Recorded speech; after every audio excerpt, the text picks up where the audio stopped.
B part 4, lecture 16. What is the action? You see, although you have used action, it's important here to put some observation, okay, about the action. So, lecture 16, what is the action? In physics, is a functional, a mathematical object that assigns a number of paths or field configuration. You see, that's idea of the action. It plays a central role in the Lagrangian formulation of mechanics and field theory. For a system described by a Lagrangian L, the action S is defined as, you see, you already did this, okay? This leads to the Euler-Lagrange equations. This, we already did this. In field theory, fields over space-time, the definition of the action is L, is a function of the field, the derivative of the field, the space-time, you see, d for x. This is space-time.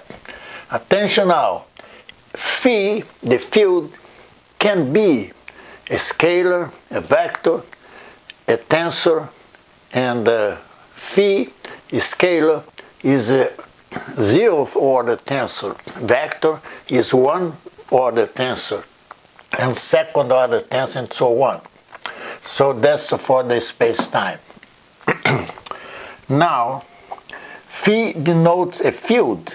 L is the Lagrangian density, as we showed in previous video, the units of the Lagrangian density. So a derivative of phi denotes the field's derivative, in this case, partial phi with respect to x mu, is the space-time. Mu is in general 1, 2, 3, 4, or 0, 1, 2, 3 in a relativity. You see, that's we'll see later.